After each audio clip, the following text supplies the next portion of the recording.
आकाश कुमार यादव जी, महाराज जी, आपके चरणों में कोटि कोटि दंडवत प्रणाम। गुरुदेव भगवान, मैंने आज से 9 महीने पूर्व से आपके सत्संग के माध्यम से आपसे जुड़ा, जिसके फलस्वरूप मुझे आपकी कृपा प्राप्त हुई, जिससे मेरी गंदी आदतें, बुरे आचरण जैसे शराब पीना आदि, अधर्म की कमाई करना, ये सब छूट गया। ये सब अपने आप ही आपकी कृपा से छूट गया। महाराज जी, मुझे आपके शिष्य होने का भी सौभाग्य प्राप्त हुआ। प्रश्न ये है कि मैं प्रोफेशन से एडवोकेट हूँ और मैंने पिछले 9 महीने से किसी भी प्रकार की अधर्म की कमाई नहीं की है और अपना पूर्ण समय नाम जप और श्री जी की अष्टयाम सेवा में आपकी कृपा से लगा है। अब मैंने अपनी वकालत छोड़कर प्राइवेट टैक्सी का कार्य करना प्रारंभ कर रहा हूँ, किंतु डर लगा रहता है क्योंकि बिना मांगे बहुत धन और वैभव आदि प्राप्त हो रहा है। दूसरा ये भी है कि अगर मैं अपना कर्तव्य करके प्राइवेट टैक्सी का कार्य करता हूँ तो मेरी दिनचर्या खराब हो जाएगी। अब मुझे क्या करना चाहिए? मैं थोड़ा आपको वकालत में जो अधर्म पूर्वक धन लेने की वृत्ति, उसका त्याग कर दो। वकालत कोई बुरी बात नहीं, वो भी तो भगवान की सृष्टि की सेवा है।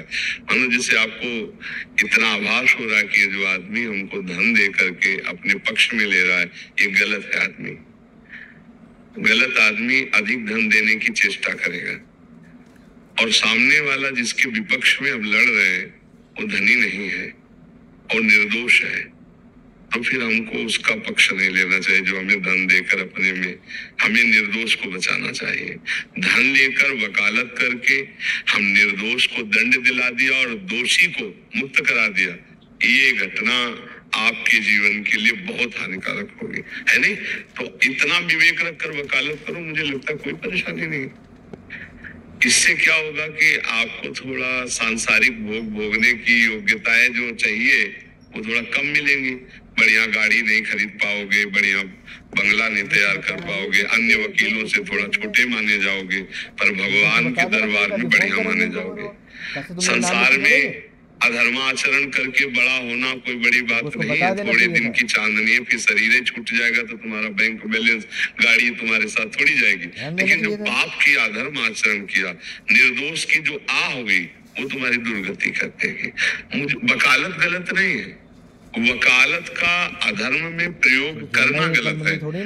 आप ऐसे भी वकील बन सकते हो कि कम पैसे में सच्चे आदमी का सहयोग देकर उसको छुड़ा लिया तो बढ़िया काम बन गया। तो हमें लगता है कि इतना तो पता चल ही जाता है कि ये जो हमारा पक्ष है कि अगर ये गलत है तो मुझे इसका पैसा नहीं लेना, इसका साथ नहीं देना, और अगर सही है तो फिर पैसे पे नहीं जाना, फिर अपनी वकालत पूरी लगा के उसको छुड़ा देना है, चाहे वो कम पैसे दे, हम पक्ष उसी का लेंगे जो निर्दोष है।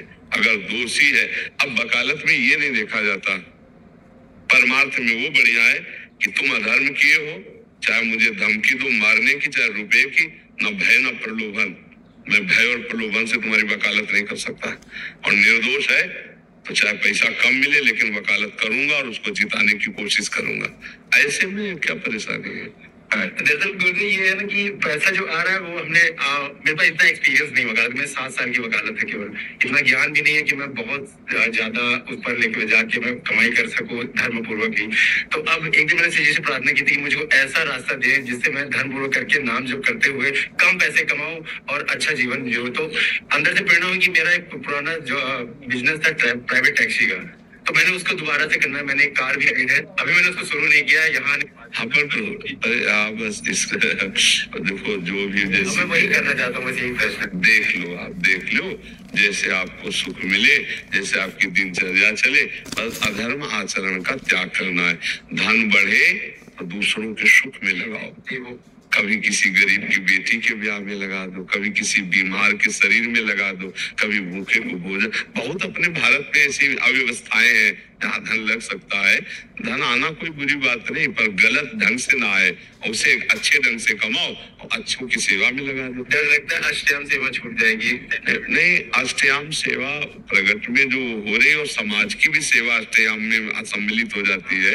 अर्थ आ जाए तो उसको सही दिशा में लगाने के लिए बहुत से सच्चे मार्ग है। अपने को क्या लोग परेशान है कि अर्थ आ जाए, और तुम परेशान हो, अर्थ बहुत आ रहा है, क्या करें? ऐसा कहोगे लुट जाओगे, लोग तो नजर कर लेंगे कि इसके पास कितने आ रहे हैं। ले अच्छे से चलो, नाम जप करो, जो प्रेरणा हो उसके अनुसार चलो। जी, कल्पना कोहली जी। श्री हरिवंश महाराज जी, आपके चरणों में कोटि कोटि प्रणाम। महाराज जी, मैं शुरू से भगवान रामकृष्ण की भक्ति में जुड़ी हूँ। नित्य अपनी पूजा पाठ, मानसिक पाठ और लिखित जाप भी करती हूँ। हमेशा ईश्वर को अपने अंग संग महसूस किया है। आपके प्रवचन सुनकर ऐसा लगा कि आप ही हैं जो गुरु रूप में मेरे जीवन का मार्गदर्शन कर सकते हैं। मुझे लगता है कि जैसे मेरे जीवन का उद्देश्य कुछ और है। मैंने अपना पारिवारिक सामाजिक जीवन बड़ी निष्ठा और प्रेम से निभाने का प्रयत्न किया है। कभी कोई शिकायत नहीं रही। बस अपनी कृपा और मार्गदर्शन करके मेरे जीवन को सही उद्देश्य में सफल होने का आशीर्वाद दीजिए, जिससे मैं इस समाज में प्रेम से सेवा कर सकूं। क्योंकि हर तरफ ईर्ष्या, द्वेष, अहंकार, घृणा, असत्य देखकर मन व्यथित होता है। भले अच्छे से चलना चाहते हैं, बट अच्छे से चलना तभी माना जाएगा जब हर तरफ श्री भगवान देखेंगे आप। अगर आप ईर्ष्या, द्वेष, घृणा, नफरत, अहंकार जो देख रहे हैं वो किसका प्रश्न है? हाँ, वो अंदर है, आपके अंदर है, इसीलिए बाहर दिखाई दे रहा है। अगर हम प्रभु को देखना चाहें, देखो गोपीजनों के अंदर नहीं है, उनके अंदर श्याम है, तो जित देखो तित श्याम में है रे। गोस्वामी तुलसीदास जी ने राम को माना तो कह रहे जड़ चेतन जग जीव जत सकल राम में जानी, सी राम में सब जग जानी। कहने तो अपने संसार में क्या देख रहे हैं? अपने देख रहे हैं ईर्ष्या, द्वेष, अहंकार, ये तो ये सब हमारे अंदर है, तभी तो दिखाई दे रहे हैं। तो अभी अच्छे से हम नहीं चल पा रहे, क्योंकि हम सृष्टि को भगवत स्वरूप ना देख करके विकार में देख रहे हैं। अब हमको पहले अपने विकार नष्ट करने हैं, तो इसीलिए हमको निरंतर नाम जप करना है, सत्संग सुनना है, पवित्र भोजन, पवित्र चरित्र, हमारा चरित्र पवित्र हो, आहार पवित्र हो, हमारा चिंतन पवित्र हो, तो हमें पूरे संसार में एकमात्र भगवान दिखाई देंगे। न कहीं राग, न द्वेष, न कहीं पाप, न पुण्य, न अहंकार, ये सब नहीं दिखाई देगा। अच्छा, जैसा चश्मा वैसा ही दर्शन होता है। सृष्टि कैसी, जैसी हमारी दृष्टि वैसी है हमारी सृष्टि। अगर हम लाल चश्मा लगावे तो लाल दिखाई देगा, हरा तो हरा दिखाई नहीं। तो हमने काम, क्रोध, लोभ, मोह, मद, मत्सर का चश्मा लगा रखा है, तो हमको सब कामी, क्रोधी, नीच, पापी दिखाई देंगे हमें।